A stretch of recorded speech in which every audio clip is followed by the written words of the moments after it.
Hello. Hello. And Hello. Lace is here, but like she's frozen in a frame that she was looking at her computer. It's okay as long as we can hear you and you just show your beautiful face. It's okay.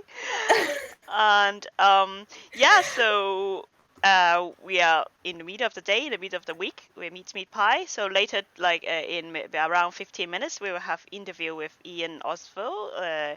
He is one of the founders of PyData London. He's quite well known in the data science community here in London because he also contributed to the community by giving lots of knowledge, and he also got very rich experience in the industry as well. So that's great. And but before that, we have some Python news as usual. Yes. Yeah. So let me share my screen. Dun, dun, dun. Yeah, you are still frozen, Lace. I'm still okay. I'm going. But that's a nice picture. Sorry, I would totally think that's the stock picture. Okay, share screen. Yeah. Okay, let's go voice instead. Well, hello everyone. Lovely to be here. I am here this week. I'm very happy to be here this week. Yeah, that's great because like it feels weird when I'm talking to myself.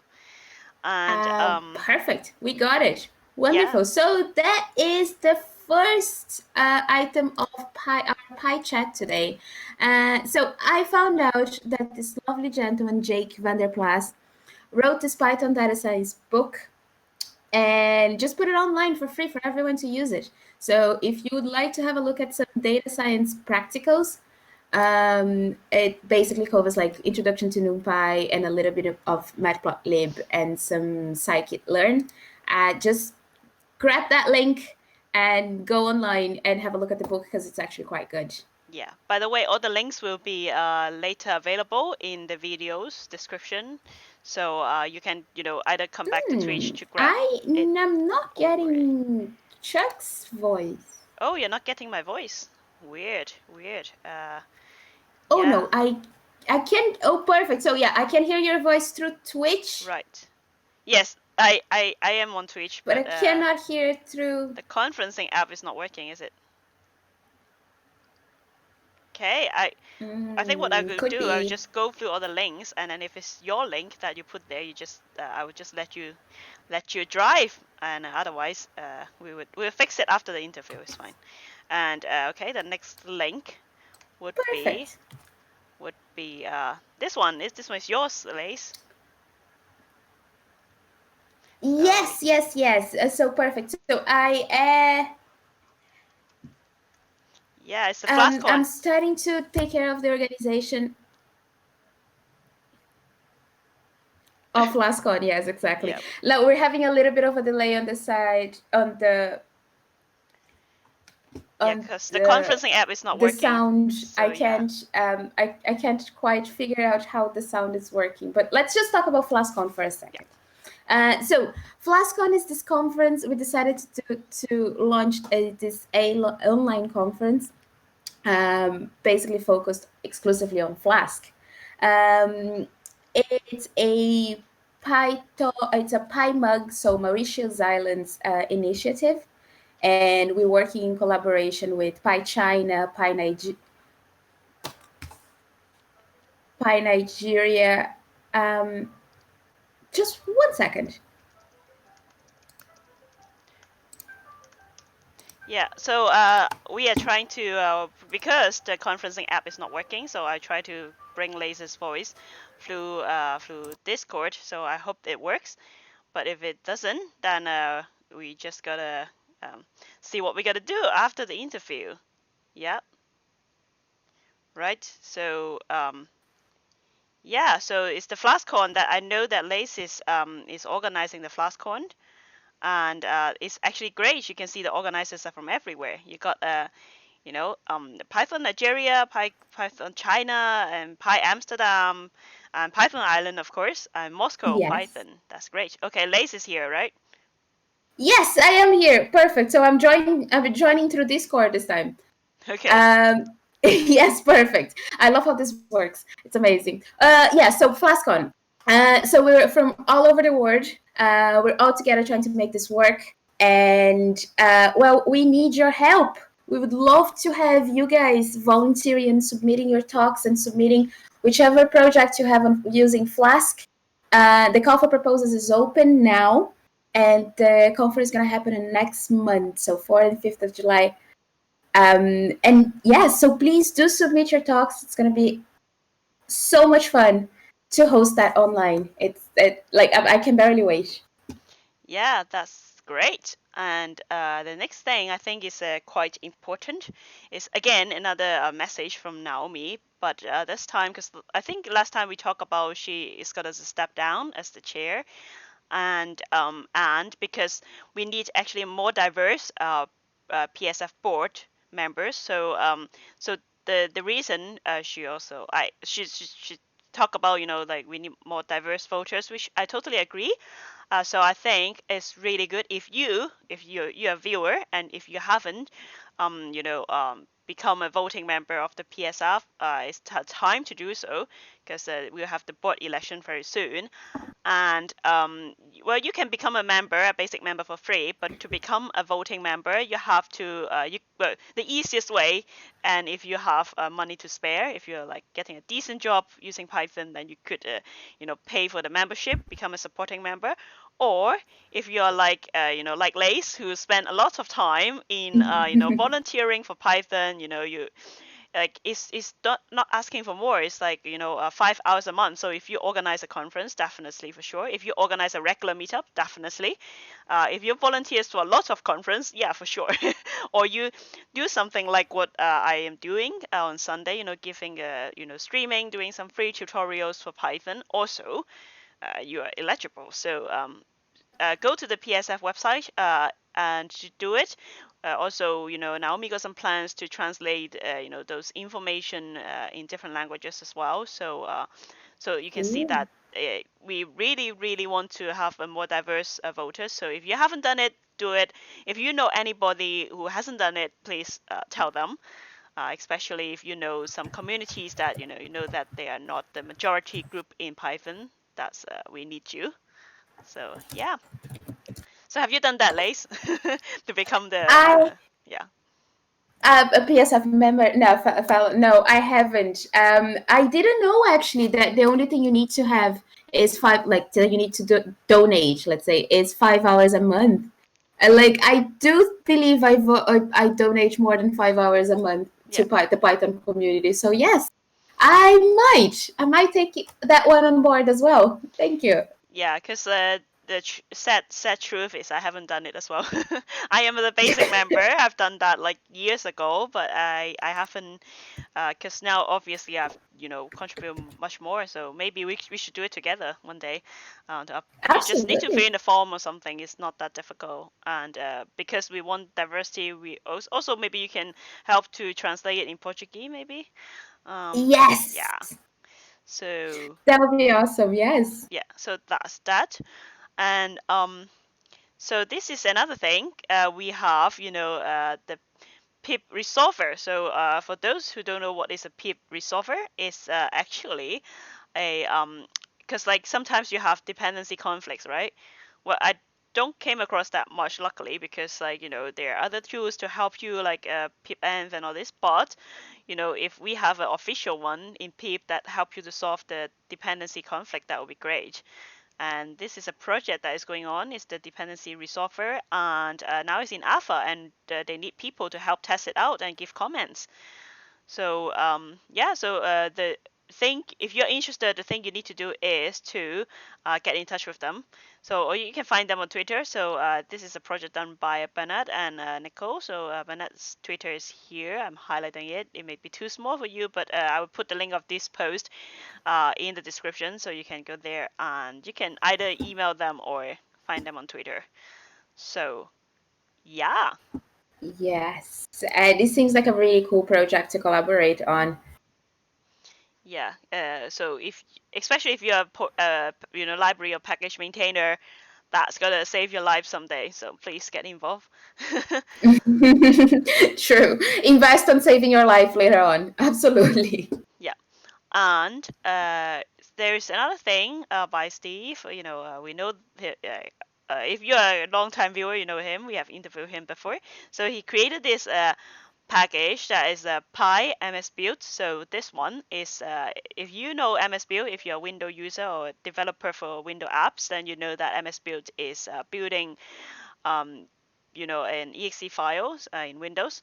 So now you can do it in Python. So you can, if you have a Python app, you can use PyMS Build to do it and build up a exe file for your Windows user, which I think is very handy. And I wish there's there's equivalent in other things. I know there's like Electron app that you could use it in Unix system like the OS, Mac OS, and also Linux. But yeah, if it's like native in Python, you see like all these are in Python, and it's like if you're a Pythonista, it's super easy to use. So this is super cool. Yeah. Yeah, it's quite cool. Yeah, we were doing a little bit of research about it beforehand, and it seems really, really cool. Yes. Yeah, because I know nothing about it. I just like saw Steve was talking about it. It sounds interesting, and we had a look. So this one is what Lace is going to talk about now before the interview. Yeah. Yes. So that is there is a workshop we're hosting tonight. So it's basically an hour and a half workshop teaching you how to deploy your own chatbot using Python and Rasa on your CLI. So Vincent Warmerdam, he is one of the co-founders of PyData Amsterdam, and he is joining Python Ireland, which means me, and Pi Amsterdam is also joining us to host that workshop. We're very excited about it. Very, very excited about it. Vincent is super cool, and well, I think everyone should have a chatbot. I was thinking one of these days, like we should have a pet chatbot, for our own sake. So yeah, so if you're interested in coming and joining us for a workshop, learning how to deploy your own chatbot, please do. It's at 7 p.m. UTC, no, 6 p.m. UTC, or 7 p.m. BST. Yeah. So if you are in UK, it's 7 p.m. If you are in Europe, that's 8. Is it? That's 6. Is it 6? Let me see. Yeah, it's a 6. I think. So, yeah. Perfect. Yeah, I'm still bad at this. Okay, you do your own conversion. It's like it's a 7 for us. It's UK. But yeah, sorry. It's like brain is not working. Okay. So yeah, just you know what? If you go to meetup and sign up, then you get the notification. You don't have to worry about time zone. Okay. Exactly. Yeah, but in any case, it's 7 p.m. BST and 6 p.m. UTC. Yes. So what you gotta do is like you go to type Python Ireland remote meetup on meetup.com, and you'll find this and just join it. That's it. It's free to join anyway. So yes. Yeah. Perfect. Thank you. Right. So without further ado, let's get into the interview with the awesome Ian Ozsvald. So yeah, let's get started.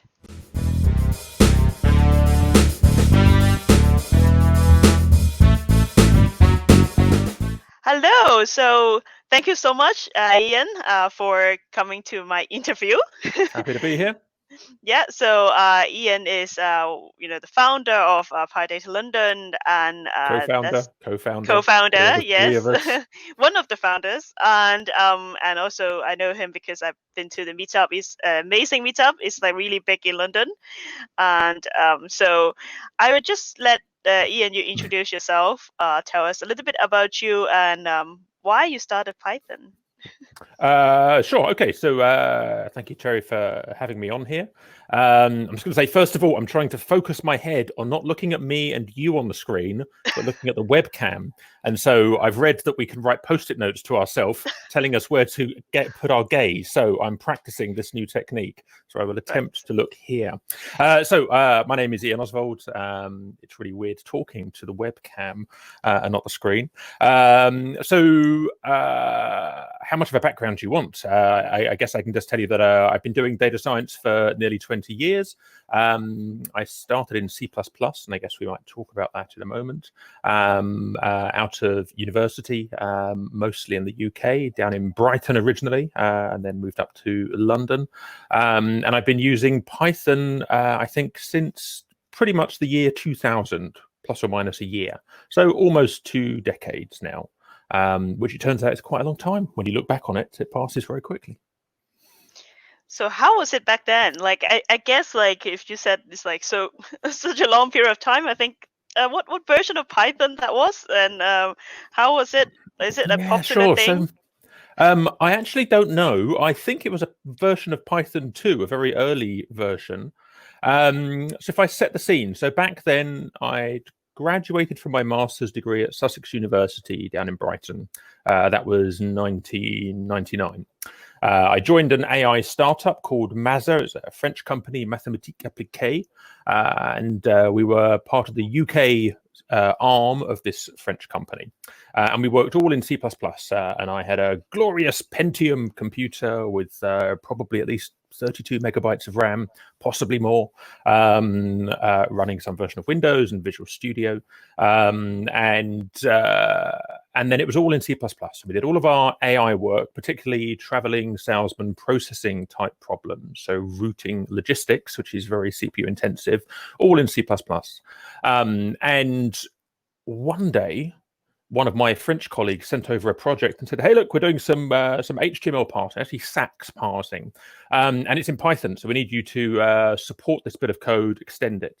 And I was 5 years into my C++ professionally at that point, and I knew that anyone doing any serious work used C++, not any of these silly scripting languages. And so I was a little bit annoyed to be given this challenge in a different language that felt very much like a toy language. I went to the bookshop and I could barely find any books on the subject. And I thought, this is kind of silly. So I'm just going to have to search the internet. You know, this is internet. I think Google was a couple of years old at the time, and searched the web, found some resources, began to learn Python, and realized in the space of a day, doing SAX parsing in a language I'd never used before, I was more proficient at playing with ideas than I was in using my professional C++ development skills, learned over 5 years with a team of colleagues around me. And that's one of those points where I sat back and just thought, oh, it's not just about what everyone says about a language, it's actually about how expressive it is and how quickly you can iterate on interesting ideas. And so that was an eye-opener. And that was probably 17 years ago that I seriously did some Python, and I've never looked back. Right. So, like, when you just started, it just like a kind of people view it as a toy language, right? So, I guess nobody used that for data science, and Well, so data science as a term has been around for what, 7, 8 years? Yeah, that's new as well. not 20 years. So when I started all of this, it was artificial intelligence, and in fact, the company I was in and the university that I'd come from, Sussex University, and the company Massa, our UK office, was on the university grounds. It's a beautiful academic environment in the Innovation Centre on Sussex University, with the South Downs behind us, and in the far distance, the sea down in Brighton. Beautiful environment for doing creative research. Everything there was. Cherry, I've lost my thread. What were we talking about? I was reminiscing too much about being in Brighton rather than being in London. Yeah, we were talking about like back in the days, you know, like when data science was not a thing. Yes, right. Yes. And I know where I was going now. So, so at the university, Sussex University, it was all about newfangled AI, so particularly evolutionary computation, so Darwinian evolution applied to computing, which is very CPU intensive. And this was in competition with good old-fashioned AI, so symbolic computing that had raged since maybe the 1960s. So it was seen as being the new cutting-edge radical thing. You can do it with fast enough computers because Pentiums are amazingly fast, and so it was all about this way of thinking with AI. Certainly, there was no data science as such. Nothing there, and even the use of AI in industry was very small. I mean, it didn't matter which language you were using. Really, statistics and analysis was done by analysis firms or by universities, and most big companies didn't have, at least from my perception at the time, didn't have much of a use for any of this. And of course, how things have changed in 2 decades. Yeah. So So maybe because that kind of why you started PyData London, why you started that, is it because things are picking up and you just? So there are two honest answers to why I co-founded PyData London. One is because I love talking about this stuff and I wanted to find other people who wanted to talk about it. And the other one is I like drinking beer. And if I can get people who like talking about this stuff and beer drinking at the same time, which we achieve with PyData London, then I'm a very happy person. And so one of the reasons for investing so much time in the PyData London community is simply because I get super smart, lovely, interesting people with lots of interesting stories to come to the pub with me, which is brilliant. It makes me happy. Now, this means that I get to network well with lots of interesting people working on interesting problems. And I've been interested in this domain for most of my life. I started programming on a Commodore 64. I had sensors wired up to the joystick port so you could detect if somebody was walking past, and I'd have the computer play back text-to-speech to say hello to you, and you could interact with it with a little Eliza chatbot-y type thing. I built robots as a kid in Lego. So I've been doing this all of my life, and the fact that even when I grew up, I get to carry on doing it and drink beer at the same time makes me a very happy person. And the fact that a wonderful community around the Python language grew up who are happy to do this without a lot of the commercial interests that can stifle conversation in some domains. And instead, we have a very open and giving community-led group of people. That's brilliant. That suits my ethos down to the ground.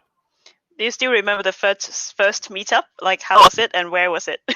Absolutely. So, and I was thinking back about this. So we've been supported by the Man Group, the hedge fund that hosts the meetup, for I think it's 5 years. It's something like 5 years. But they're our third host. And they've given us we're on the second venue with them. Previously, we were with a fashion startup called Lyst, LYST. They supported us for a good year or so. And prior to them, we had Pivotal Labs, who support Redis amongst other open source tools. They're a huge global concern. And so they supported us. They gave us an office. They gave us beer and pizza and in central London in Shoreditch. And I remember that first meetup.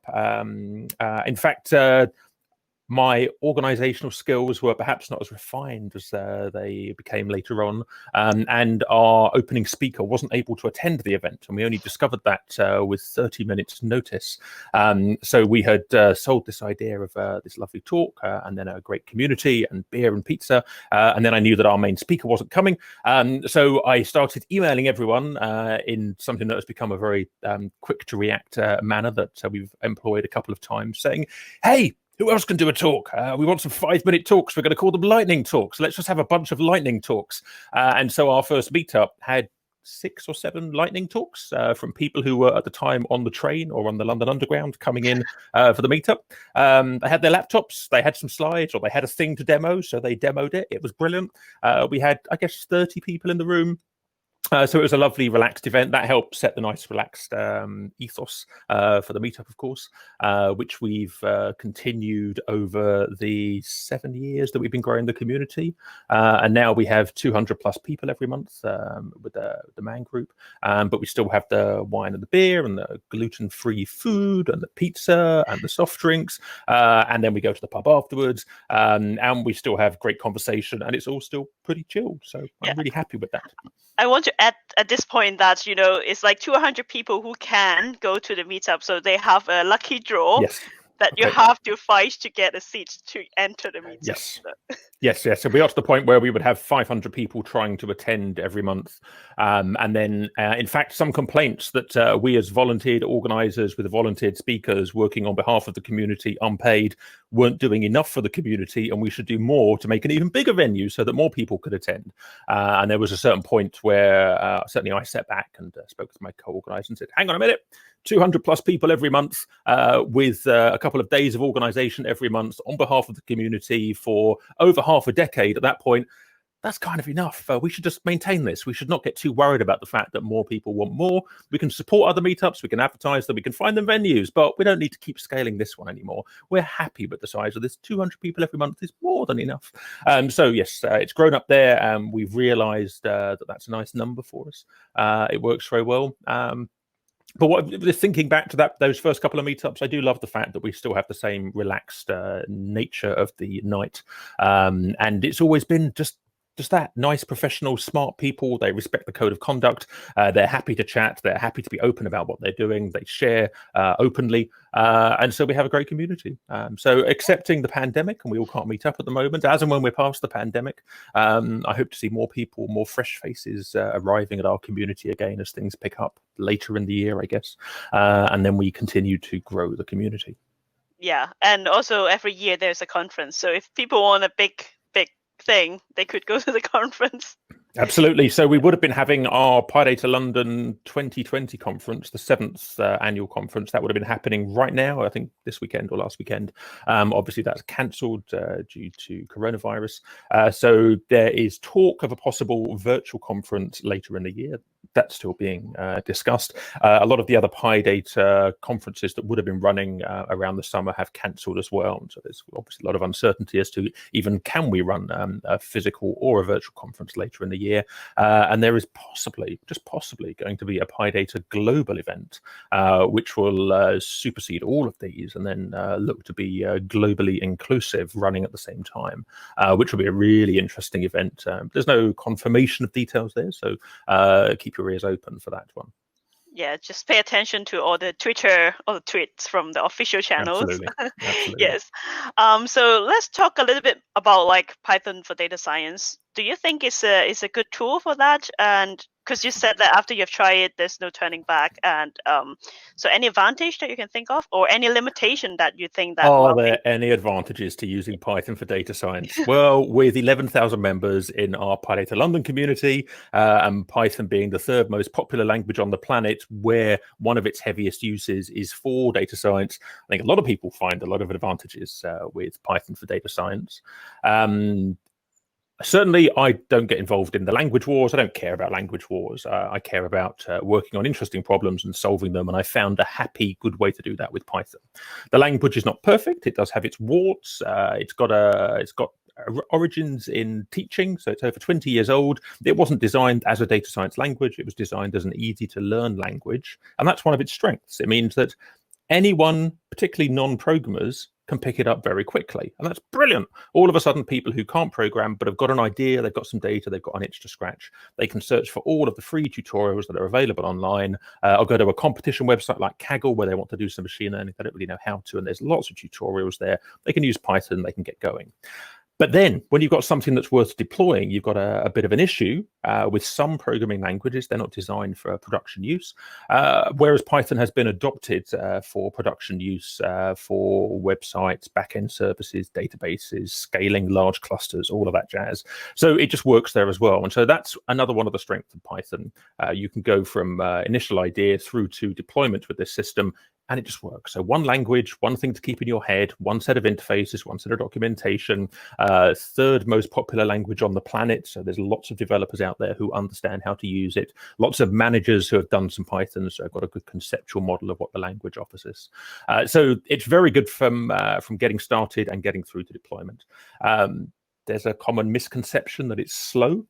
Because of its scripting origins. And then if you don't compile a language, of course it's slow. And if it's slow, then it's awful, and awful is bad, and you shouldn't do awful things. And that misses the point that if you can quickly iterate on ideas, and human time is often the thing that's in shortest supply, if you can quickly iterate on ideas, then you make progress quickly.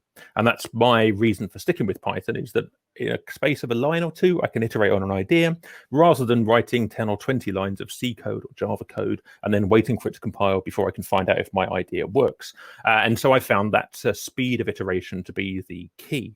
So I think that misconception hurts Python, but it's just one of those historical things. It's a scripting language. It's a scripting language. Scripting languages are seen as being bad and slow and poor performing and whatever else. Whatever. I don't care about it. It does the job.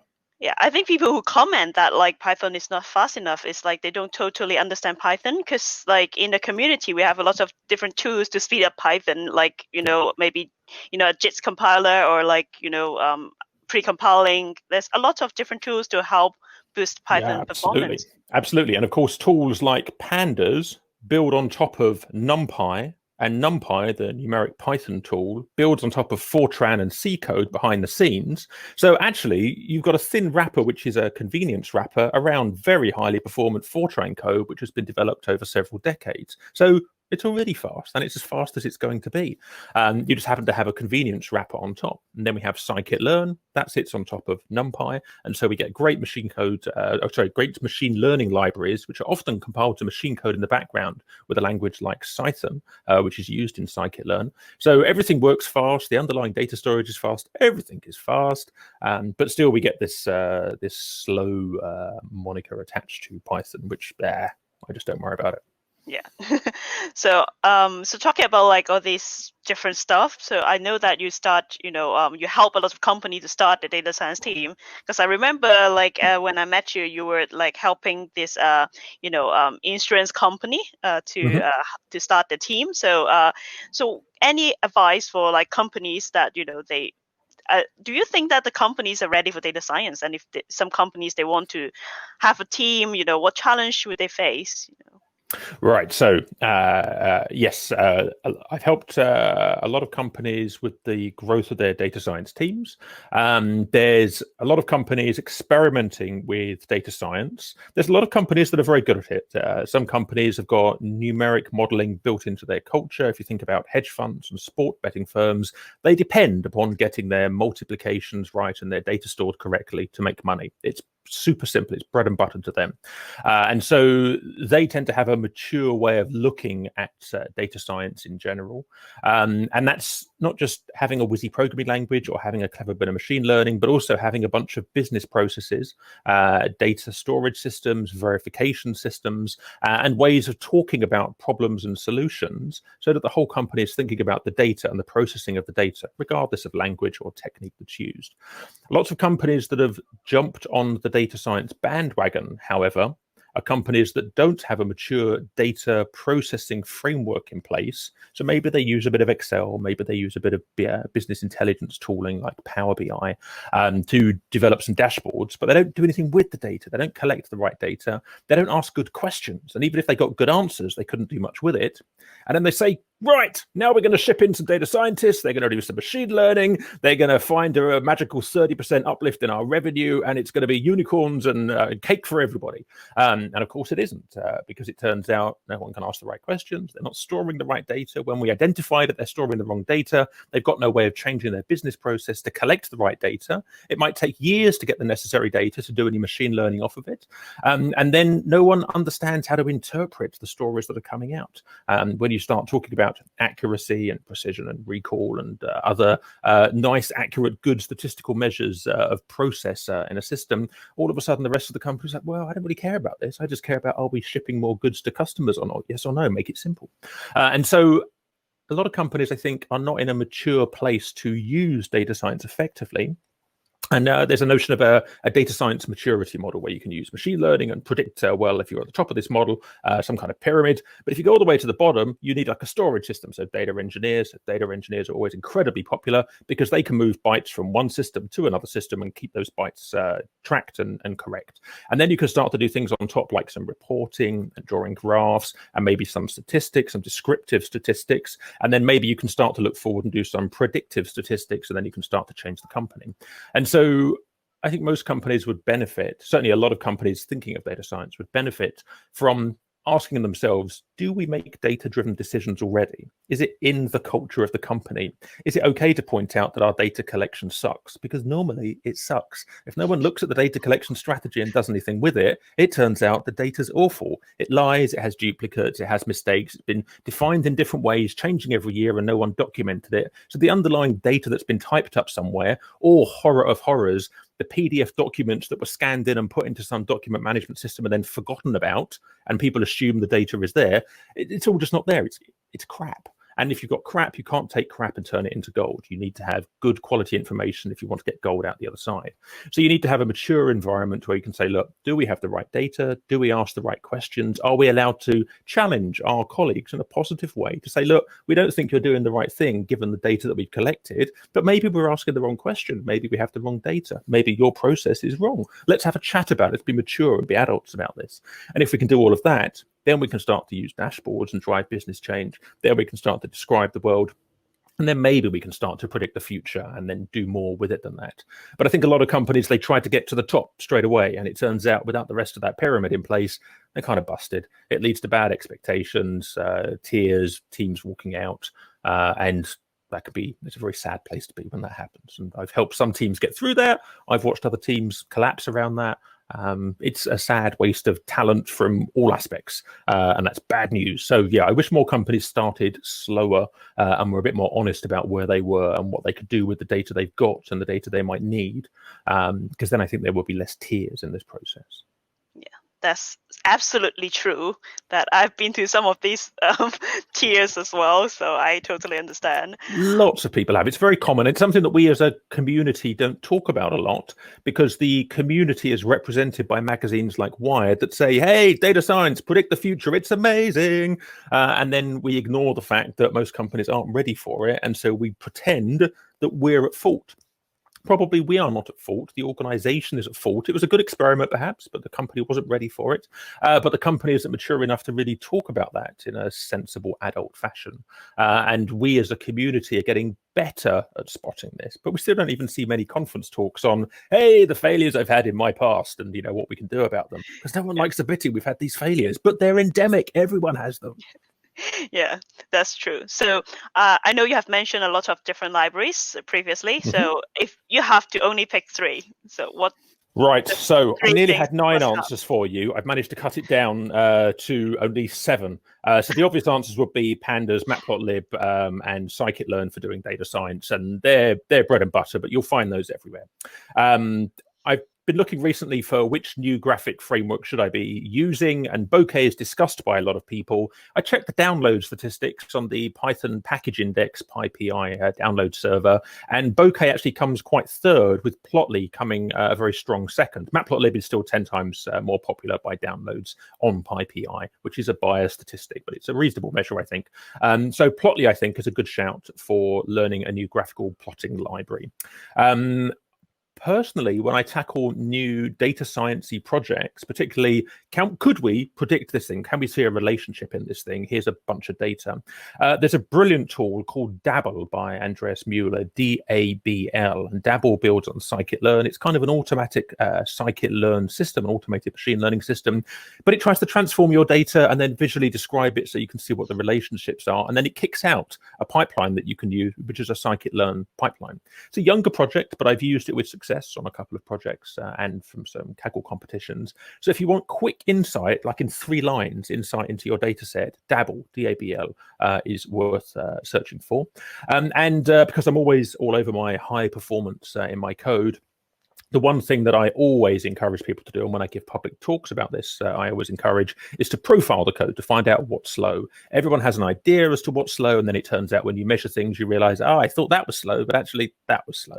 And that's the bit that if I fix it, everything goes 10 times faster. So always measure. That's the top tip. Top tip always measure everything. And so their line profiler by Robert Kern, it's like 20 years old. It's been around forever. It's brilliant. It just works. It plugs into Jupyter Notebooks. It runs on scripts. It gives you nice scripted output. It's got a couple of options. It's super simple to use. And if you're doing numeric code, it will tell you exactly which lines are the slow ones so that you can focus your efforts productively rather than by a process of guesswork, which is bad for productivity. And then bonus mention, DBT, if you're doing data transformations. I don't touch DBT, but a lot of colleagues talk very positively about DBT for getting data from sources A, B, and C into some kind of centralized system, which is trusted and reported upon. And everyone just says really nice things about DBT. So if you're doing data engineering and data processing, DBT is a must-have skill, I think.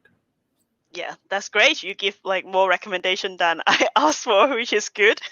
And I think the last thing that maybe we should cover is that I know you have been given a lot of talks before, but also now people can, learn from you by having your book. So can you let us know about your book?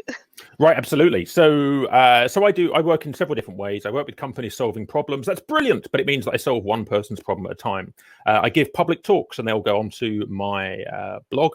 So there, I try to share my knowledge. And then I realized 6 years ago, when I wrote my first high-performance Python book, that I could transmit that knowledge to more people and get more people asking more interesting questions, being more productive by writing a book on high performance. So I wrote High Performance Python with Misha Gorolik, my co-author, about 6-7 years ago in Python 2.7. We have just finished the second edition of that book. This is it. It turned up last week. So like just finished as in just finished this book. So it's finally out. I'm really, really happy.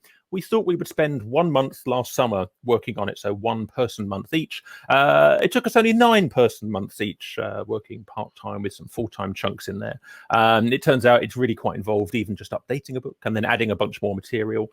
So if you're an intermediate or above Python data scientist or anyone doing numeric data processing with Python, then you will probably benefit from having the book.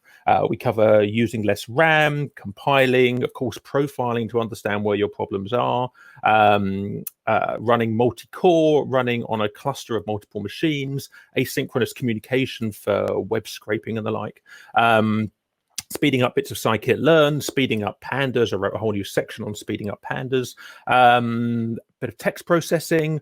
We cover all sorts of areas. And so this is applicable not just for classical data scientists, but for academics doing simulation work, anyone working with large volumes of data. We've got a bit of Dask in there as well. And we've even written a new section at the beginning called Being a Highly Performant Programmer. And there the notion is, well, it's not just about having the best tools available and using them most efficiently, but it's also about having a mindset for operating in a highly performant fashion. So thinking about your problem, documenting it, writing appropriate tests, communicating with your colleagues, having some kind of code review on your code, so that you make sure that you're going through a performance development process separate to typing commands that will happen to execute in a performant fashion on your machine. So yes, I love talking about this. On my blog at the moment are 3 public talks that I've given in the last 2 months at a couple of virtual remote conferences. I'll be talking during PyData Amsterdam's conference in a month's time, and talking at EuroPython in 2 months' time, and those talks will be online as well, of course. And I think there'll be some kind of meet the author or meet the presenters channels in Discord and the like during those events. So if you're joining those conferences and you've got high performance questions, I would very much be happy to talk to you about them. Yeah, I think definitely Ian is the right guy to ask all these questions, because I think he got a lot of good experience that you can share. And I can't stop talking about it as well. Yes, and you would get more than you asked for, trust me. Yes, you will get more than you asked for. If you look at my Twitter feed, you'll see photographs of my dog reading my book in the garden at the moment. My Springer Spaniel, with training treats, it turns out, is able to study diagrams in the book. And if you look at my blog, then yes, there are lots of past talks that are listed there which cover this, which give you lots of extra background material. Yes, I would put maybe the link to your Twitter in the description, so the viewers can follow you and and have lots of pictures of Ada. Like she's super absolutely cute. Yes. Yeah, Ada, my Springer Spaniel, she does my head in half the time. She's a working dog. She has a very strong personality and a very strong drive to do what she wants to do. But it turns out she also gets me out of the house, which in this pandemic is brilliant, to go walking solo, socially distanced walks in ancient woodland and see the world, and that's very nice. Yeah. So yeah, thank you so much, Ian, and I'm sure that people will see you more in other conferences that's coming up. And yeah, thank you so much. And, thank you very much for having me. See you soon. Yeah. Cheers, Barry. Bye.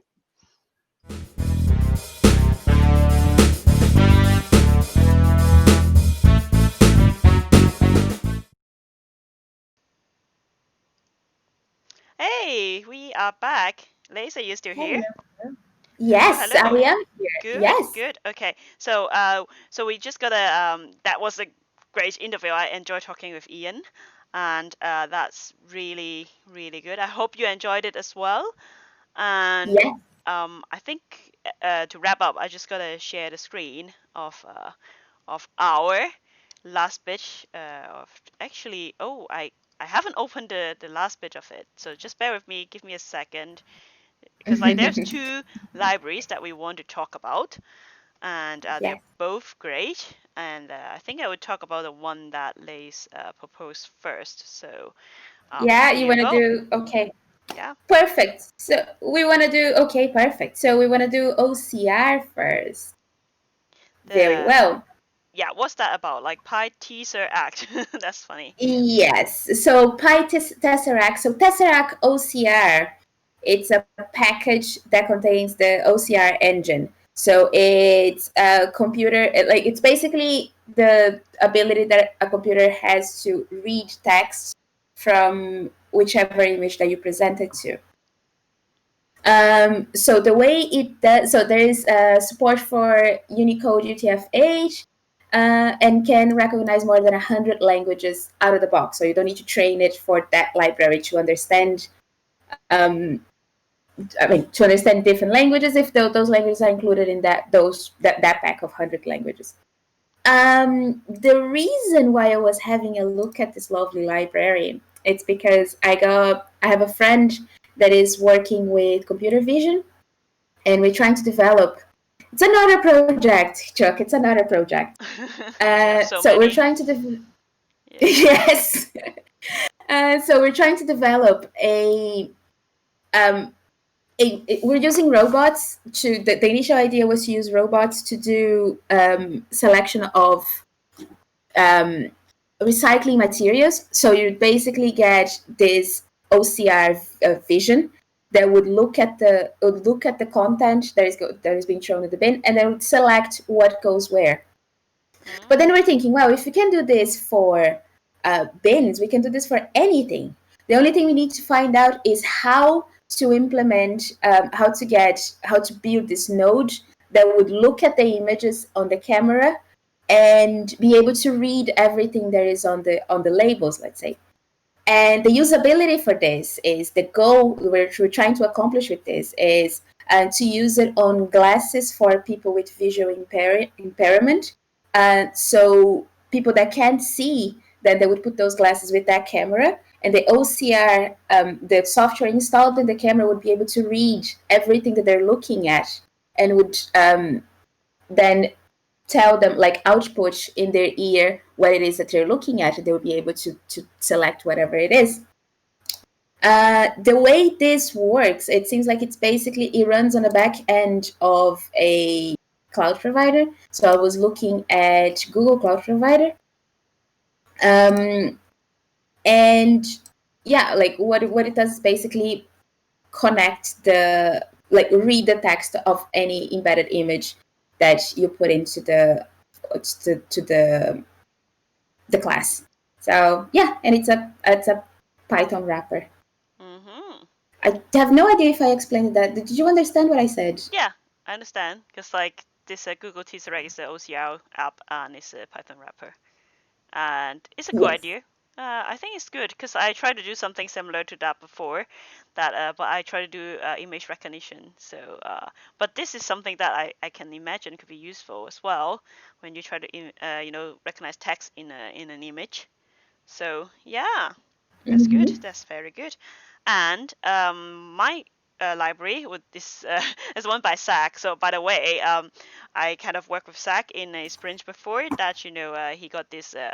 He was maintaining hypothesis, which I talked about like last week, and I work a little bit on that. So, and also he got this shed that he used in that.